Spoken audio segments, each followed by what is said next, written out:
bertentangan dengan hadis ini bertentangan dengan hadis ini, maka pasti ada jalan keluar. Pasti ada jalan keluar. Kalau tidak ada jalan keluar bagi kita, itu ya bagi kita. Apa istilahnya tawakuf? Kita aja yang nggak tahu. Seolah itu bertentangan. Ya.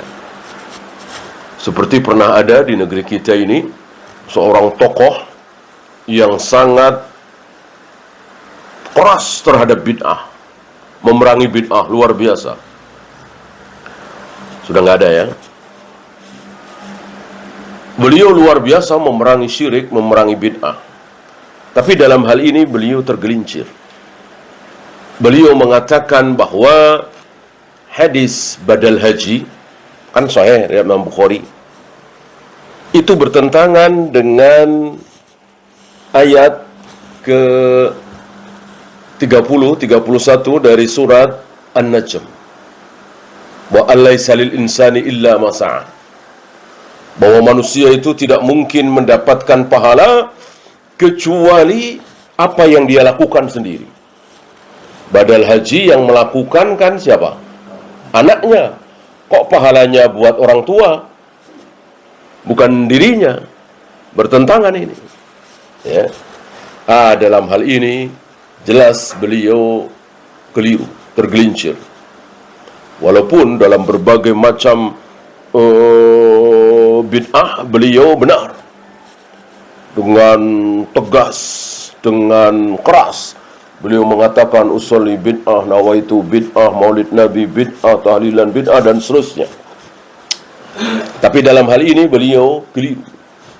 Karena beliau meyakini ada satu ayat bertentangan dengan sabda Nabi. Padahal beliau adalah utusan Allah. Apa ia seorang utusan yang amanah mengucapkan sesuatu yang bertentangan dengan ucapan sang pengutus? Tentu mustahil. Ya. Bagaimana jalan keluarnya? Ini insyaallah kita bahas. Saya bawakan hadisnya dulu bahwa ketika Nabi bertemu dengan seorang wanita, wanita ini bertanya, "Ya Rasulullah, ayahku bernazar mau pergi haji. Belum kesampaian, belum melaksanakan nazarnya ibadah haji, beliau telah meninggal. Afa ahujju lahu? Bolehkah aku menghajikan ayahku?" Nabi menjawab dengan kias. Karena beliaulah yang pertama kali mengajarkan kias. Kias itu ada dalam syariat agama. Yang tidak ada, yang tidak boleh adalah dalam masalah akidah, tauhid. Tidak boleh memakai kias. Beliau mengatakan, seandainya ayahmu hutang kepada manusia, maka kemudian ayahmu meninggal, maka siapa yang membayarkan hutangnya? Tentu engkau sebagai anak. Nah, sekarang ayahmu hutang kepada Allah, nazarkan hutang. Nazar itu seolah hutang. Walaupun awalnya tidak wajib, menjadi wajib. Puasa 3 hari berturut-turut di luar bulan Ramadan, kan tidak wajib. Tapi karena saya nazar, maka menjadi wajib. Gitu ya. Hutang. Ayahmu hutang kepada Allah, maka engkau lebih wajib lagi membayarnya, melunasinya. Artinya engkau yang menghajikan. Termasuk saum. Man mata wa alaihi siyam sama anhu waliyuhu. Barang siapa yang mati masih meninggalkan hutang puasa, yang mempuasakan adalah walinya, anaknya. Ya.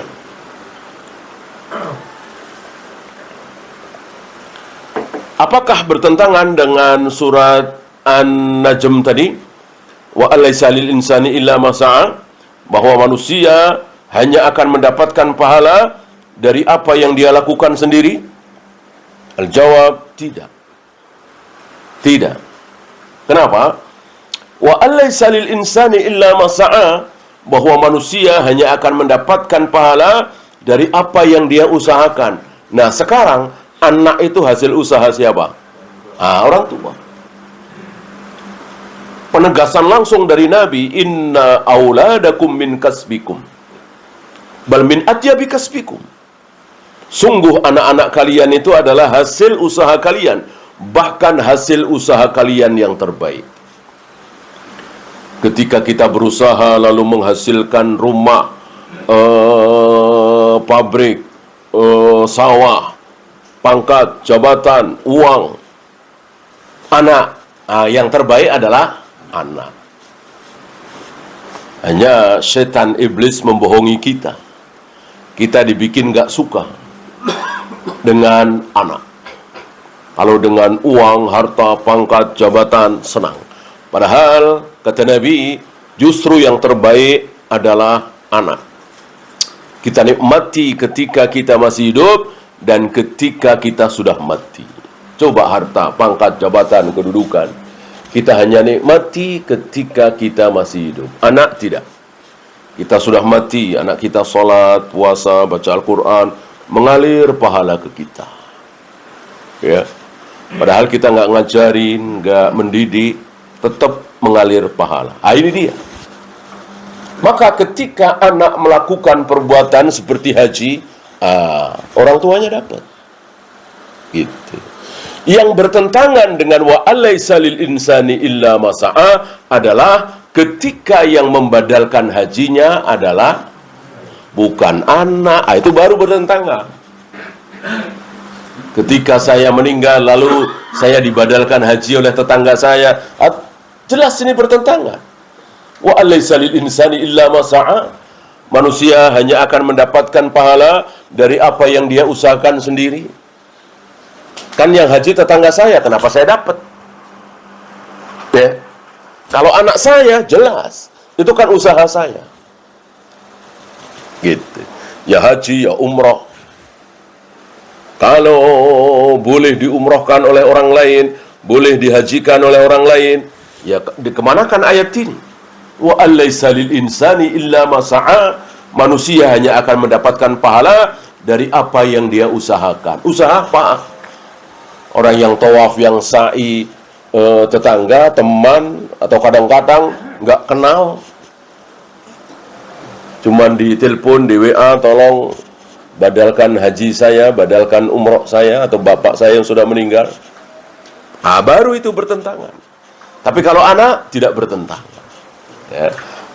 Dengan demikian, taulah kita dua dalil tersebut, antara An-Najm dengan riwayat Bukhari tadi, tidak bertentangan. Karena sama-sama dari Allah. Ya. Pagi ini insyaallah kita akan pelajari sedikit tentang beberapa dalil yang seolah bertentangan. Itu tadi contoh saja ya. Saya awali dengan ucapan Nabi alaihi salatu wassalam, man ahabba liqa Allah ahabballahu liqa'ahu.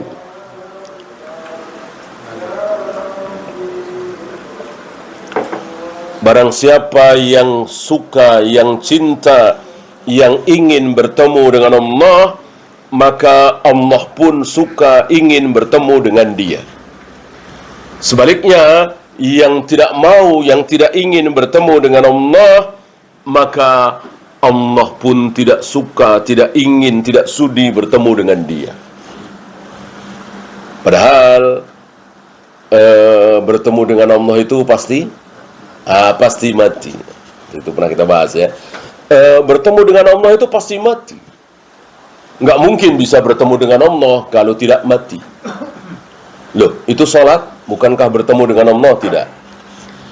Bukan istilah yang syar'i, salat itu bertemu dengan Allah. Tidak ada di ayat, di hadis yang menyatakan bahwa salat itu bertemu dengan Allah. Keliru. Salat itu apa kemarin? Berbisik.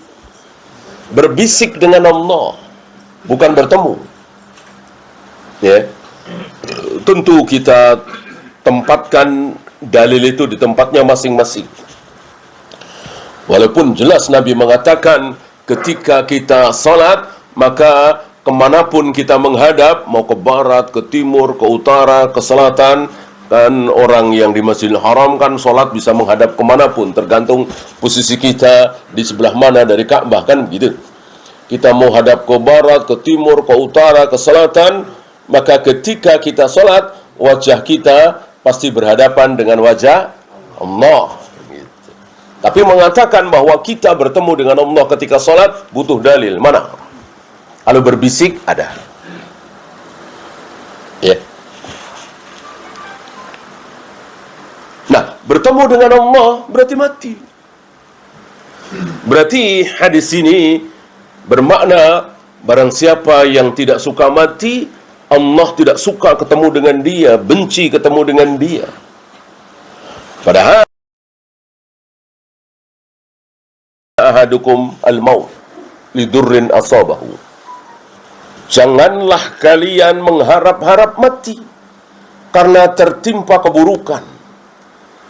Oh, sakit luar biasa, lalu mengharap mati. Miskin luar biasa, malu luar biasa, hidup sengsara luar biasa, lalu pingin mati saja. Bolehkah? Tidak boleh. Tidak boleh. Ya. Fa'illa budda fa'ilan, kalau mau nggak mau terpaksa harus minta mati, maka minimal mengucapkan Allahumma ahyini, ya Allah hidupkanlah aku, makanatil hayatu khairan li, seandainya hidup itu lebih baik bagiku.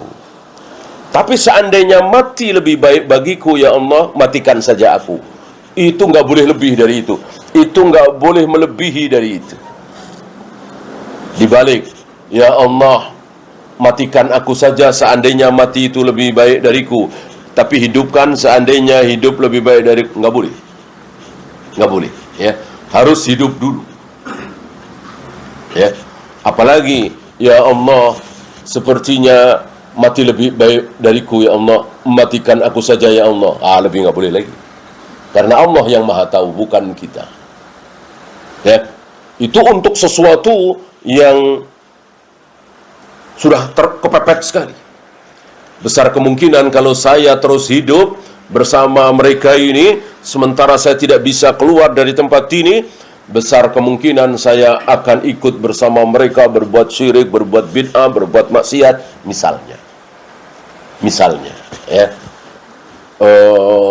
Saya lemah, ya Allah, mereka begitu kuat, saya tidak bisa kemana-mana.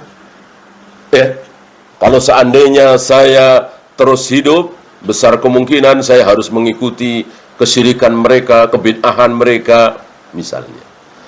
Oleh karena itu, jika hidup lebih baik bagiku, ya Allah, hidupkanlah aku. Seandainya mati lebih baik bagiku, ya Allah, matikanlah aku. Kan seolah bertentangan ini. Berharap mati tidak boleh. Sementara hadis tadi menyatakan yang tidak ingin mati, yaitu tidak ingin ketemu dengan Allah, Allah pun nggak sudi ketemu dengan dia. Kalau dia pengen cepat-cepat ketemu dengan Allah, Allah pun pengen cepat-cepat ketemu dengan dia. Kan bertentangan nih. Ada yang masih ingat jawabnya apa? Jawabnya adalah waktu.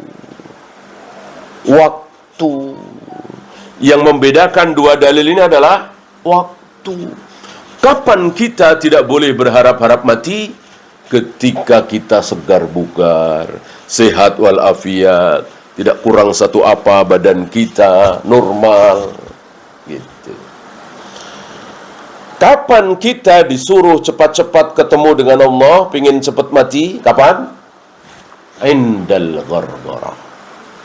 Ketika nyawa kita sudah di kerongkongan, Ketika nyawa kita sudah di kerongkongan, sudah di tenggorokan, yang sebentar lagi pasti mati, nggak mungkin hidup lagi.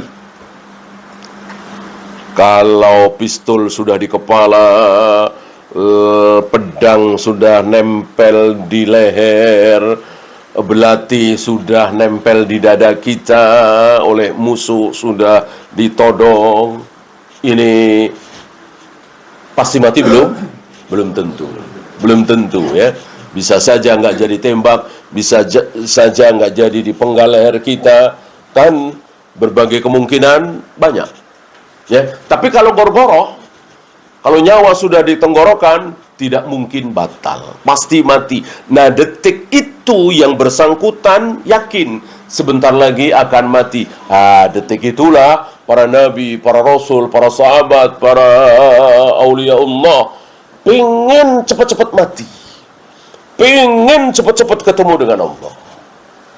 Berbeda dengan orang-orang kafir ahli maksiat, ketika gorgoroh ketakutan luar biasa, tidak ingin ketemu dengan Allah, nggak pengen mati. Itu hadis itu. Ya. Maka Aisyah pernah bertanya tentang hadis ini. Ya Rasulullah, hubbul maut. Ya Rasul, apakah berarti kita disuruh menyukai mati, mencari mati? Dijawab oleh Nabi tadi, iya, ketika gorgoroh, ketika nyawa sudah di kerongkongan, maka seorang muslim, ahli taat, para nabi, para rasul, para sahabat, dan seterusnya, menginginkan kematian, pingin cepat-cepat ketemu dengan Allah. Detik itu Allah pun pingin ketemu dengan kita. Adapun dalam keadaan seperti ini, kita semua belum gorgoroh, ya nggak boleh. Nggak boleh pingin cepat-cepat mati. Ya.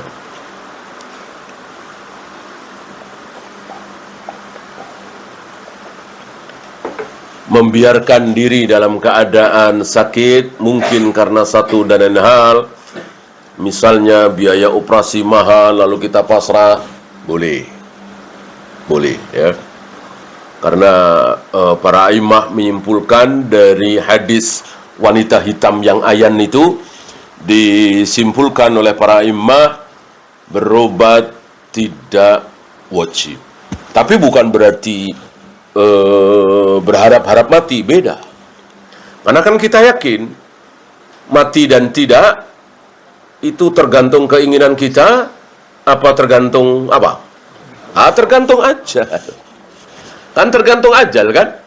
Kan kita semua yakin mati itu tidak tergantung dengan kanker, dengan virus, dengan bakteri, dengan kecelakaan, dengan dibunuh, enggak. Mati itu tergantung dengan ajal. Walaupun kena kanker, walaupun dikeroyok puluhan orang, tapi kalau ajalnya belum sampai, ya belum mati. Yakin itu kita. Ketika seseorang dibunuh lalu mati, ya kita yakin bahwa itu memang sudah ajalnya.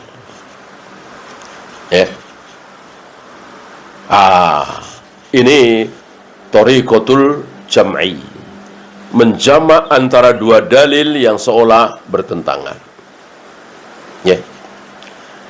Ya, kita lanjut dalil berikutnya, dua dalil berikutnya yang seolah bertentangan padahal tidak. La tatamannau liqa'al adu. Jangan kalian berharap-harap ketemu musuh. Jangan kalian berharap-harap ketemu musuh. Saya kira masyhur ucapan Nabi ini, insyaallah antum pernah dengar, mungkin hafal. La tatamannau liqa'al adu. Jangan kalian berharap-harap ketemu musuh. Padahal Nabi mengucapkan kalimat ini kapan? Menjelang peperangan. Bukan di mimbar, bukan di masjid, tapi sudah di peperangan. Beliau mengatakan, la tatamannau liqa'al adu. Jangan kalian berharap-harap ketemu musuh. Sementara di hadis lain Nabi mengatakan malam yagzu, barang siapa yang belum pernah berperang, walam yataghanna nafsuhu bil ghazwi, dan dia tidak ada keinginan untuk berperang. Jadi seumur hidup dia belum pernah berperang, berjihad, dan dalam hatinya nggak ada keinginan sedikit pun untuk berperang, maka mata fi syu'batin minan nifaq. Lalu dia mati, maka dia mati dalam keadaan cabang kemunafikan. Berarti hadis ini menyuruh kita untuk bercita-cita, untuk berkeinginan untuk jihad, perang, kan gitu. Ya kan? Tapi kenapa hadis di atas mengatakan la tatamannau liqa'al adu? Jangan kalian berharap-harap ketemu musuh. Sementara hadis yang tadi mengatakan barang siapa yang belum pernah berperang dan gak ada keinginan sedikit pun untuk berperang, lalu dia mati, maka dia mati dalam keadaan syu'batin minan nifaq, cabang kemunafikan. Gimana nih menjamaknya? Padahal dua-duanya sahih. Jawabannya sama dengan yang pertama tadi. Masalah waktu. Kapan kita disuruh bercita-cita berperang? Artinya ada keinginan dalam diri kita untuk jihad. Ya, coba pemimpin kita mengumandangkan jihad. Ya. Kemudian saya berjihad, saya mati, ya. Saya telah berbuat maksiat begitu banyak, saya telah berbuat dosa sekian tahun. Saya mulai sholat, mulai puasa, mulai ngaji baru 5 tahun terakhir, ya. Sementara umur saya sudah 50, 60.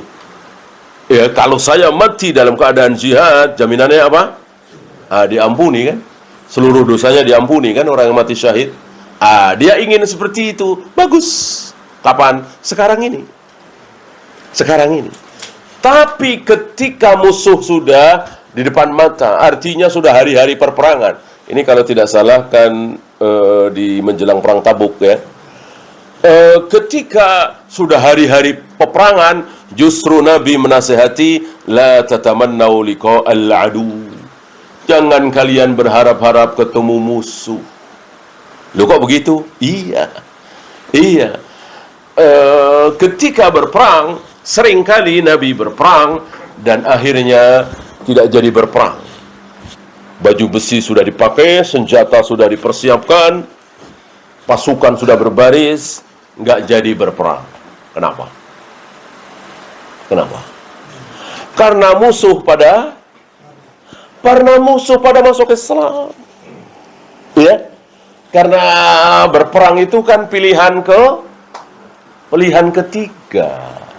Pilihan pertama yang diincar oleh Rasul dan para sahabat adalah itu musuh-musuh pada masuk Islam. Maka ketika Rasul dan para sahabat ke Tabuk, ke Syam, ke Yaman, ke Mesir, ke Mekah waktu itu tujuan pertama mengajak mereka masuk Islam. Ketika mereka sudah mau masuk Islam, selesai. Nggak ada perang, nggak ada bayar jizyah, nggak ada pembagian rampasan perang, nggak ada. Ya, mereka yang kafir itu langsung menjadi seperti kita yang muslim. Haknya, kewajibannya, harus sholat 5 waktu, puasa Ramadan, berhak dilindungi, dan seterusnya, sama persis. Walaupun baru sehari, 2 hari masuk Islam, langsung sama persis hak dan kewajibannya dengan kaum muslimin. Ya. Masuk Islam tidak mau. Langsung perang tidak. Pilihan terakhir perang itu ketiga. Pilihan kedua bayar jizyah. Ya, nggak apa-apa masuk Islam, nggak mau masuk Islam, la ikraha fid din, tidak ada paksaan untuk masuk Islam. Bayar jizyah. Ketika bayar jizyah, ya tentu dia masih kafir, masih Yahudi, masih Nasrani, masih Konghucu, masih Hindu misalnya. Tapi bayar jizyah. Mereka punya hak sebagai kafir dhimmi, dilindungi oleh kaum muslimin, oleh penguasa muslim. Bayar jizyah tidak mau, baru pilihan terakhir. Apa? Jihad perang. Pilihan terakhir. Nah, Nabi menasihati pasukan, jangan berharap langsung pilihan terakhir. Jangan berharap ketemu musuh.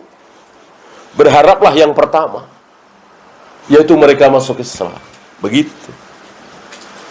Maka tidak boleh ketika kita sebagai pasukan sudah siap-siap berjihad. Selama ini kita menginginkan jihad. Udah begitu kita memang hobi ya. Dari kecil hobi berantem. Gitu. Maka ketika perang dengan orang kafir kan semangat banget tuh. Wah, kapan lagi nih? Hobi berantem, ini berantem dapat pahala lagi. Kemarin-kemarin berantem dosa, ini dapat pahala. Kan seneng banget tuh, semangat. Itu orang-orang kafir pada masuk Islam. Kita harus senang. Nggak boleh nyesel, ya nggak jadi perang deh. Udah siap-siap, udah latihan, pada masuk ke Islam, nggak jadi perang. Nggak boleh, pikiran seperti itu nggak boleh. Justru senang. Orang pada masuk Islam, kita semua senang. Walaupun nggak jadi perang, walaupun kita hobi perang, walaupun sudah persiapan berbulan-bulan, kok nggak jadi perang karena musuh pada masuk Islam, alhamdulillah. Bukan malah nyesel. Itu yang dimaksud. Ya. Dari sini ketemu. Dan semakin yakin kita, nggak mungkin ayat bertentangan satu sama lain, hadis bertentangan satu sama lain. Nggak ada. Seandainya kita mendapati, kita saja yang mendapati. Maka jika kita mendapatkan ayat ini kok bertentangan dengan ayat ini atau hadis ini, kita nggak tahu jalan keluarnya, maka kita disuruh tawakuf, diam. Ya, kan ilmu ini luas sekali. Ada 1, 2, 10, 20 ilmu yang kita nggak tahu, ya wajar. Saya nggak tahu nih. Ya. Saya yakin nggak bertentangan, tapi saya nggak tahu. Itu lebih baik daripada buru-buru mengatakan ini bertentangan seperti tokoh kita yang tadi. Ya.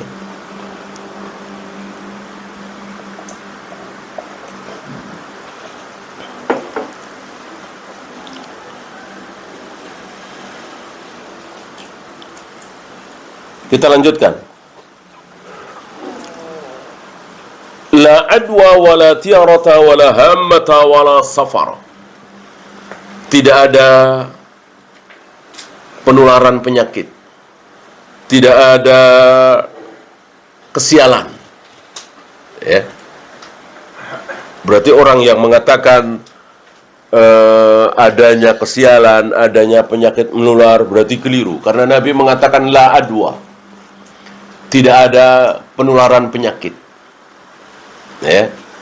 Sementara Nabi juga mengatakan wa firra minal majdum kama tafirru minal asad.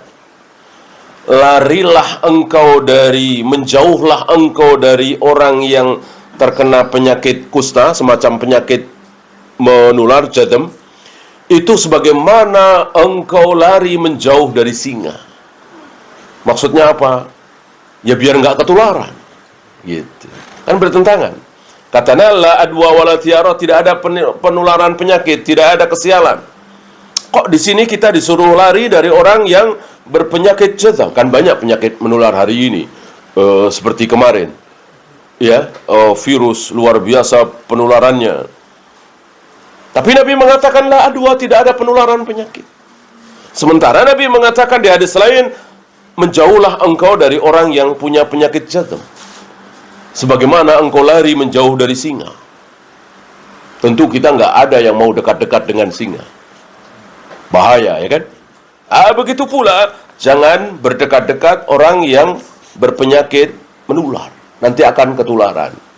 Sementara tadi la adwa, kata Nabi, tidak ada penularan penyakit.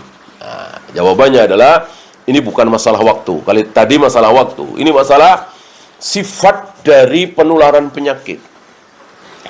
Orang-orang jahiliyah, mungkin termasuk hari ini, itu beranggapan penyakit itu punya kehendak. Seperti kita semua akan punya kehendak. Nah, penyakit itu katanya punya kehendak.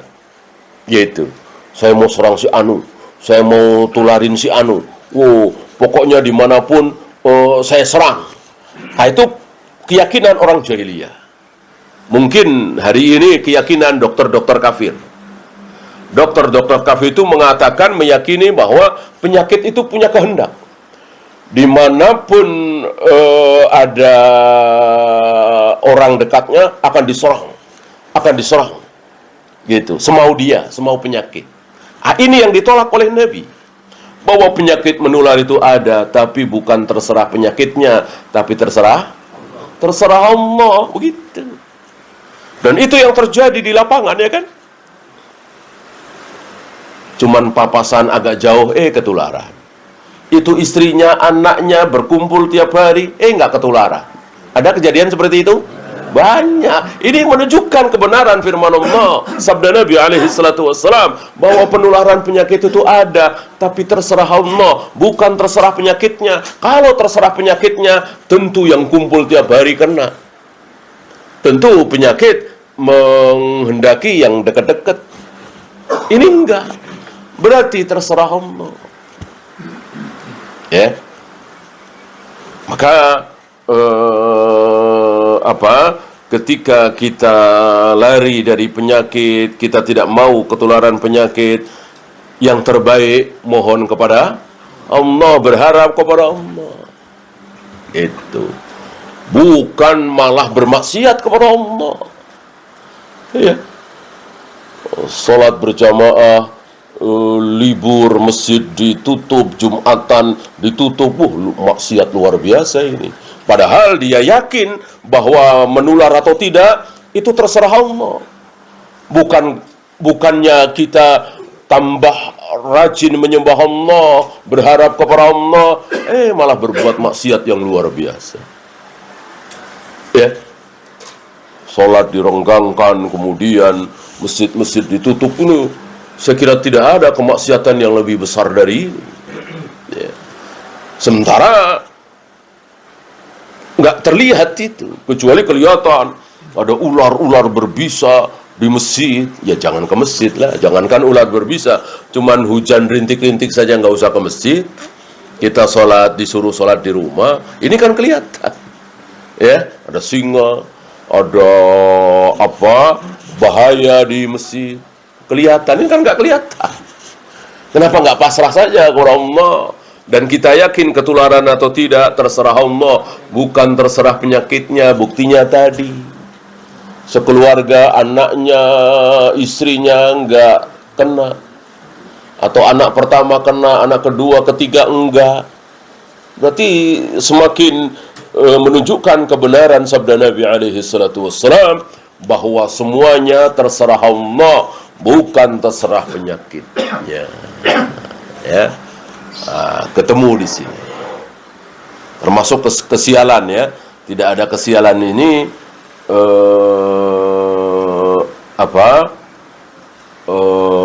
seandainya, ya. Maka ada orang yang mengatakan bahwa istri itu bisa mendatangkan sial. Kendaraan itu seperti kuda, keledai, kalau kita motor, mobil, bisa mendatangkan kesialan. Rumah itu bisa mendatangkan kesialan. Karena itu sabda Nabi, "Lau kana syu'mu fa fi thalatha." Seandainya ada kesialan, maka ada di 3 hal. Istri, kendaraan, dan rumah, tempat tinggal.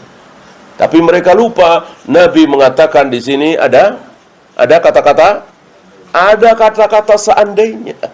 Seandainya ya berarti ya betul-betul seandainya ada. Berarti ada apa tidak? Ya tidak ada. Sama ketika Nabi mengatakan, "Lau kuntu amiran."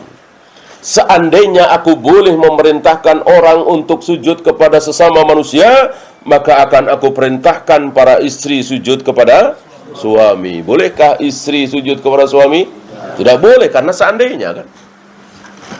Ada seorang istri yang sangat berbakti kepada suaminya, sangat taat kepada suaminya, sangat menghormat kepada suami, lalu dia sujud kepada suami, tentu dosa besar. Karena Nabi mengatakan seandainya. Begitu pula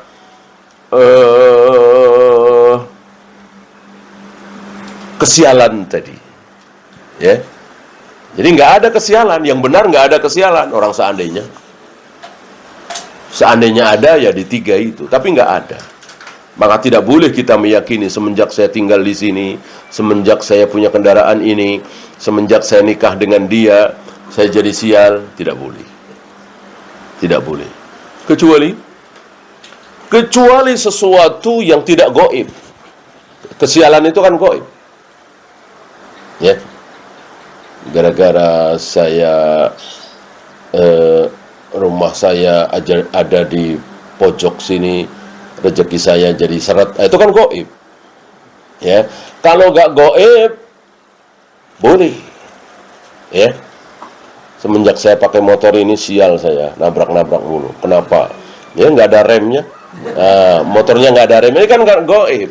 Ya bener lah, motor nggak ada remnya dipakai. Ya tentu nabrak-nabrak mulu. Bolehkah ini? Ya boleh, itu gak gaib. Itu bukan karena kesialan motornya, karena nggak ada remnya, kan begitu. Ya tentu ini berlaku bukan kendaraan saja, apapun. Ya rumah, ya temen, ya bisa teman mendatangkan kesialan, temennya jahat, temennya penipu misalnya. Gitu ya. Yang dimaksud kesialan yang ditiadakan oleh Nabi adalah sesuatu yang sifatnya gaib. Seperti Feng Shui itu kan gaib. Feng Shui ini jelas gaib. Ma khufiya sababuhu. Sababnya tidak jelas. Ini karena catnya warna anu. Ini karena rumah bapak nomor anu. Nah, itu kan jelas nggak ada hubungannya, gaib. Feng Shui ya.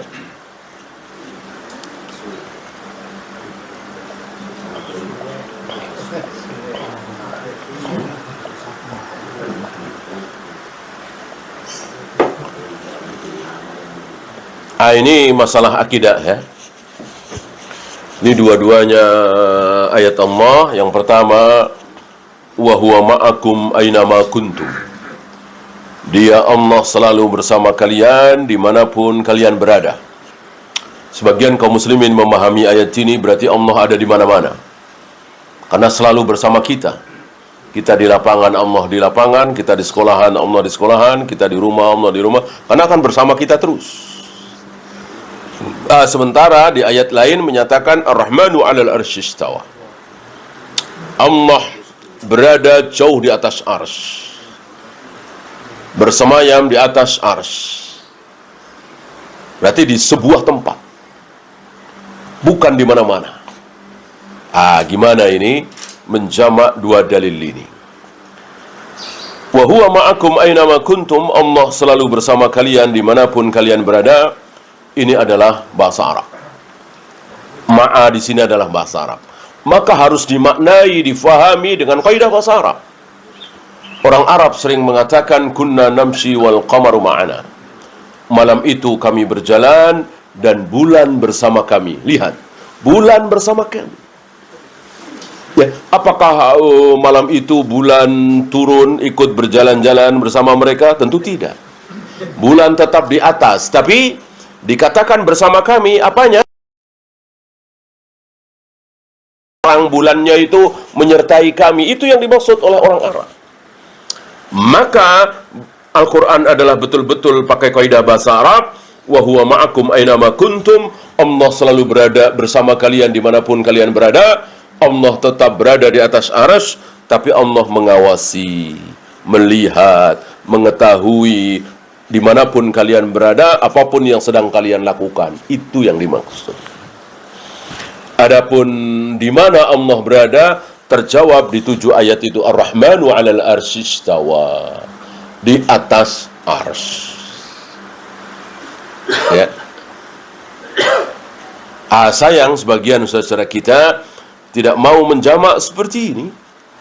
Maka mereka berpegang dengan wahwa ma'akum aina ma kuntum. Dia selalu bersama kalian dimanapun kalian berada. Berarti Allah ada di mana-mana. Lalu Ar-Rahmanu 'alal arsy istawa ditolak. Tentu tidak mentah-mentah mereka nolaknya, nggak berani kan? Coret. Ar-Rahmanu 'alal arsy istawa, coret, nggak berani. Maka ditakwil. Ini kesalahannya di sini.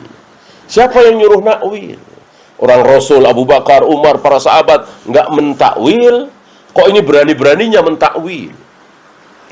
Maksud Allah bersemayam di arsy itu, Allah menguasai arsy. Kata siapa? Kalau kata Nabi tentu sami'na wa ata'na. Kata para sahabat tentu sami'na wa ata'na. Nggak ada. Rasul, para sahabat, para tabi'in, sampai kepada Imam Syafi'i, Imam Bukhari, nggak ada satupun dari imam-imam itu yang mengatakan bahwa Allah bersemayam di atas arsy berarti Allah menguasai arsy. Tidak. Ya.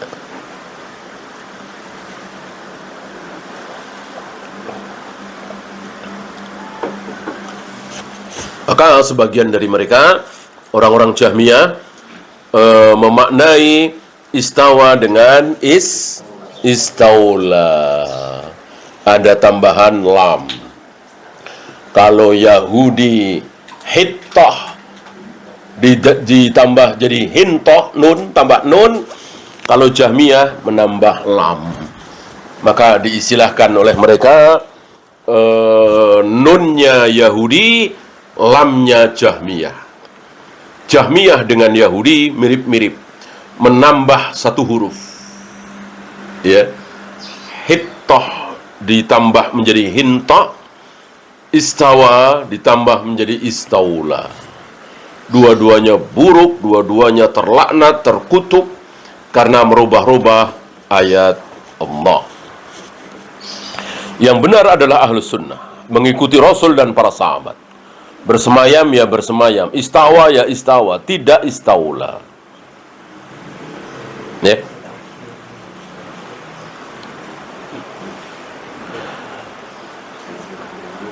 Satu lagi.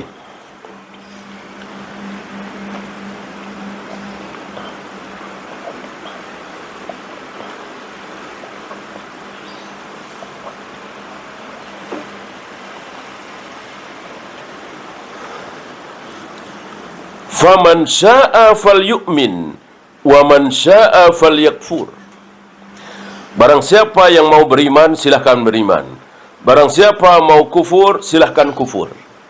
Berarti seolah di sini ada pilihan. Orang mau beriman, orang mau kafir, itu terserah kita, terserah manusianya, ya kan?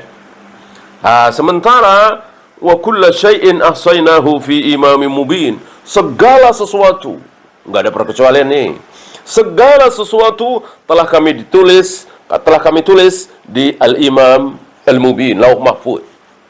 Berarti termasuk kafirnya Abu Jahal, kafirnya Abu Lahab, kafirnya Fir'aun, sudah ditulis apa belum di Lauh Mahfuz? Sudah. Berarti nggak ada pilihan dong. Kenapa dikatakan faman syaa falyu'min wa man syaa falyakfur? Barang siapa yang mau beriman silahkan beriman, barang siapa yang mau kufur silahkan kufur. Seolah di sini ada pilihan. Bagaimana menjamak dua dalil ini? Jelas dua-duanya sahih. Yang satu menyatakan silahkan, ada pilihan. Yang satu menyatakan semuanya sudah ditulis.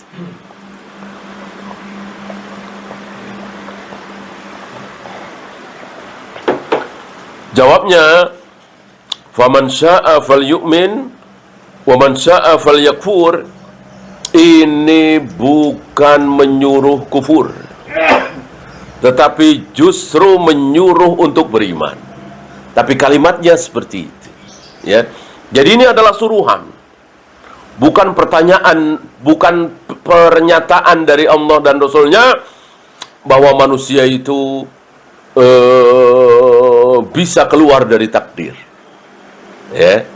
Tapi ingat bahwa kita hanya boleh melakukan apa yang bisa kita lakukan. Waktu sholat, kedengaran azan, ya sudah, kita berusaha meninggalkan semua kesibukan kita untuk sholat berjamaah di masjid. Adapun akhirnya kita bisa sholat atau tidak, Allah sudah punya catatan. Berapa kali kita berusaha untuk sholat tepat waktu, di awal waktu, tapi nggak kejadian. Macet misalnya, cari masjid nggak nemu-nemu misalnya, begitu ketemu sudah mau salam misalnya, itu kan sering kita dapati, ya kan? Nggak masalah. Yang penting kita terus berusaha. Ya seperti pertanyaan Umar ketika mendengar bahwa jangankan bayi, masih di rahim ibu kita saja, itu masih berupa janin saja, surga nerakanya sudah ditentukan oleh Allah apa belum? Sudah. Takdir. Tapi itu urusan Allah. Ya. Urusan kita adalah berusaha. Maka ketika Umar mengatakan, "Idzan fanattakilu ila Allah ya Rasul." Kalau begitu kita pasrah saja kepada Allah ya Rasul, karena surga neraka kita sudah ditentukan oleh Allah. Nabi menjawab, "I'malu, fa kullukum muyassarun bi." Beramalah. Karena setiap kalian dimudahkan. Jadi, nggak usah pedulikan. Nggak usah nanya-nanya. Nggak usah dibahas. Tentu kita semua sudah ada catatannya nanti. Si A surga, si B surga, si C neraka, si D neraka, si E surga. Sudah ditentukan dan nggak mungkin batal. Tapi itu urusan Allah. Kata Umar, kami belum pernah semangat dalam beramal melebihi ketika kami mendengar Nabi mengatakan i'malu. Kami lebih semangat lagi beramal. Kami tidak berpikir lagi, saya surga apa neraka ya? Saya ditakdirkan berhasil melewati sirat apa gagal? Saya ditakdirkan nanti dikubur, disiksa atau tidak, semuanya sudah ditulis, tapi nggak usah dibahas. Wallahu a'lam. Ya, itu saja. Ada pertanyaan, silakan.